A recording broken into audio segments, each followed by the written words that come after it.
Hello and welcome. I'm Bob Cusack, Editor-in-Chief at The Hill. Thank you for joining us for A More Perfect Union, our second annual multi-day festival where we'll be exploring and celebrating America's best and biggest ideas through the lens of American reinvention.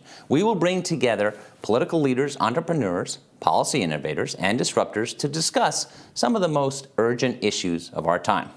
Today's reinvention theme is exploring emerging technologies from conversational AI and machine learning to the new iteration of the Internet, Web3. Evolving technology trends are changing the game for businesses and communities alike.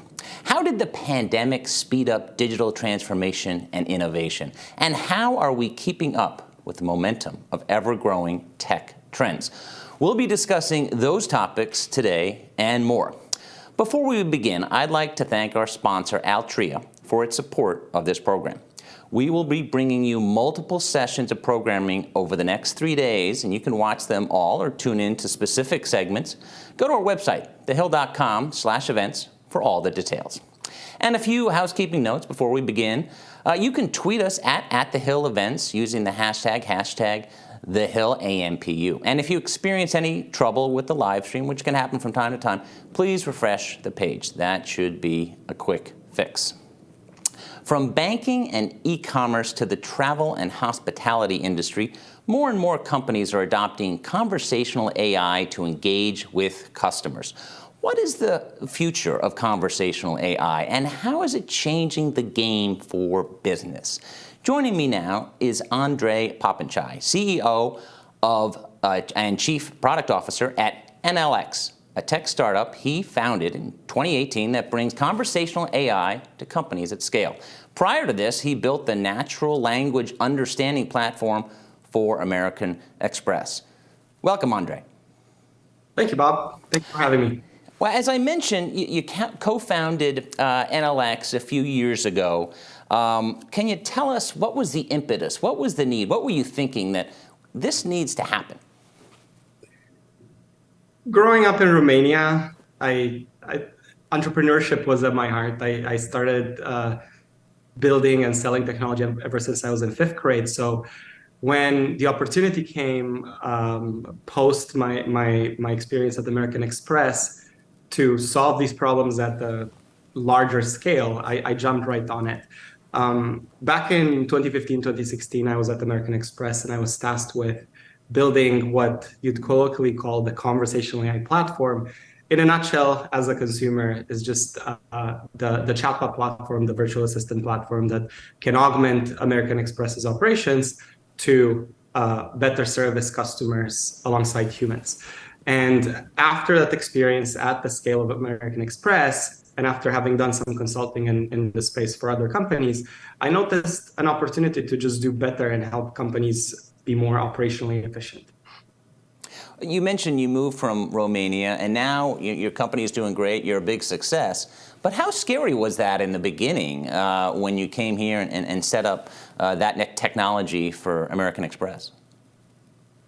It was a rather interesting journey. I feel I fit in pretty quick once I got to the US, but I remember being on that flight and I was actually sitting next to a compatriot and he was scaring me of all the different attributes of the United States and be wary of this, be wary of that. All in all, I just embraced it. I immersed myself in the local culture and mentality, and I think I'm living a little bit of my American dream, if you were to call it that. Oh, definitely. What is the future of conversational AI? You know, when you think about long-term, 5-10 years, where are we going here? Obviously, it's a very successful technology. Where's it going? I think it's a future where you don't think about the technology itself, but rather interact with all the things around you, whether it's smart devices at home or, and I'm not talking just Amazon Alexa or Google Home, I'm talking fridges, and obviously lots of TVs now have like some form of virtual assistant capability, and switching the mindset for consumers that you don't have to call up or chat with a brand in order to get service, and rather just wherever you are and whatever your most convenient channel of communication is, you can engage with brands and with various different organizations in the most natural way possible, which is conversation.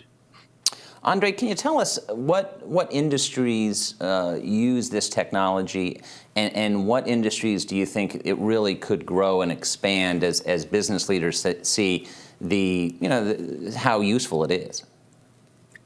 I think most industries by now dabble with conversational AI in some shape or form. I think as consumers, we've all experienced it through the lens of customer service. And that materializes typically in the form of chatbots or voice assistants. We have some capabilities where, these assistants can sort of transcend channels. We call them multimodal.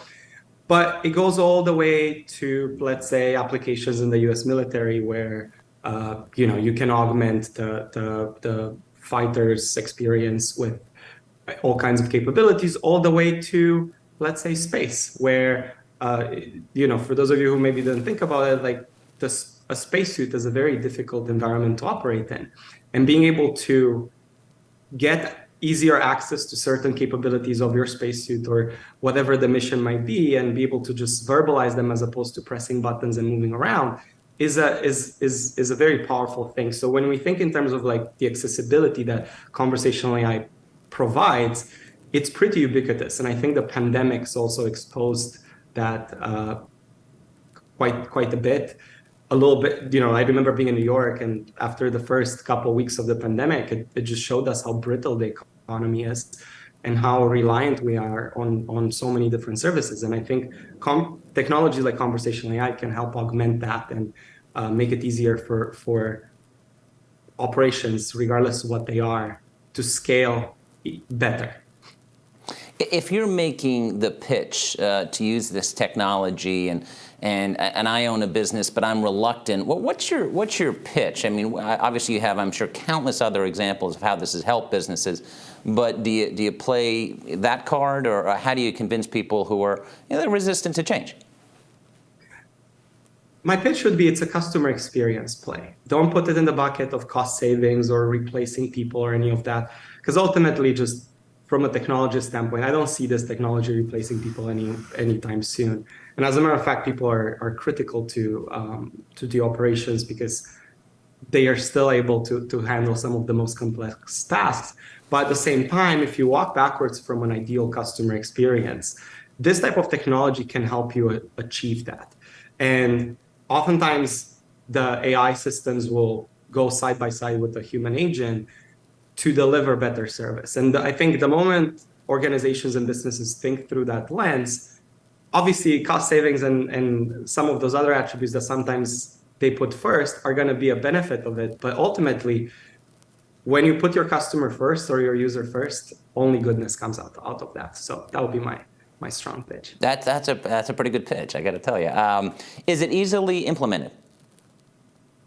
Absolutely. And I would boil it down to the ease of implementing a website as well. You can spend a couple days building your website and then rolling it out, or you can spend a couple months, and obviously the level of effort that you put in it will dictate the quality of the output. And I think this is where maybe sometimes conversational AI is misunderstood. It's generally just bucketed as like chatbots or voice assistants, and they're just sort of like these one-off applications. Whereas if you think of them in terms of like just a natural evolution of applications, if you think we started with desktop applications, then we went to web applications and to mobile applications, and now we have conversational applications. And just like you'd cater to a website or a mobile app, you kind of need to show the same level of effort to these conversational applications. But it can go very, very quick, or it can take a little bit of time if you want really good quality out of it. Mm-hmm. Yeah, makes sense.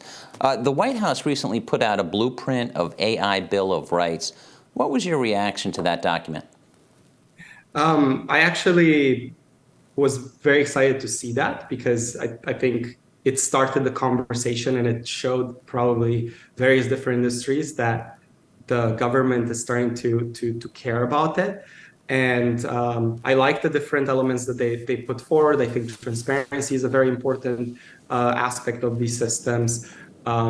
Being transparent to the users and to make sure that they know they're talking to or that they're interacting with some sort of AI power system.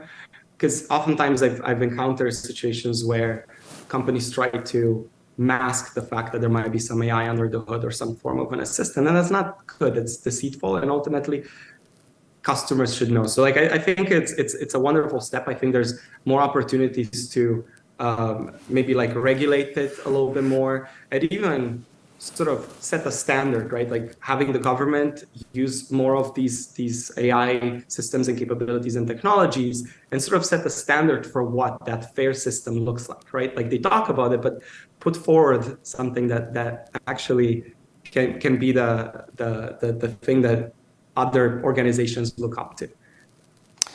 You recently put out an open letter to the Transportation Secretary, Pete Buttigieg, on the airline industry. Can you tell us a little bit about that letter and why you released it?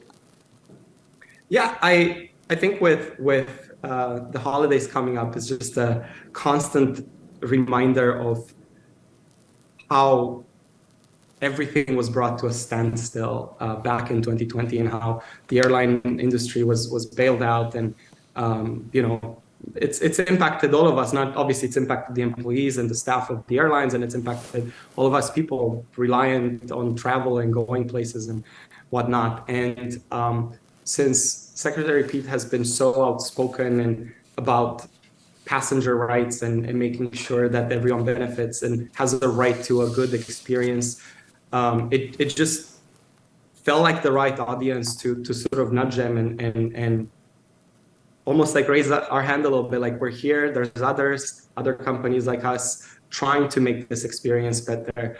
And ultimately, going back to what I said a little bit earlier, that pursuit of just walking backwards from the ideal customer experience is at our heart and at my company's heart.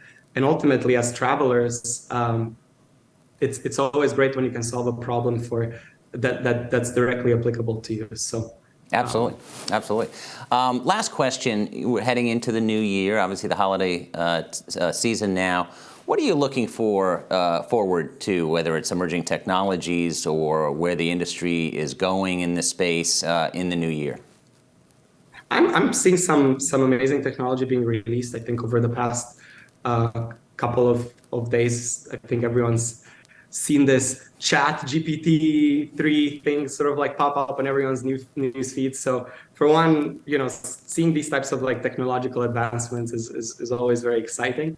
I think from my company's perspective, we're excited to see that more and more companies are starting to embrace the multimodal nature of just servicing in general, where customers and end users can go and leverage multiple channels at the same time to ultimately get the good experience. So I'm seeing a amazing momentum going into the new year of all kinds of technologies within the AI space just maturing more and more.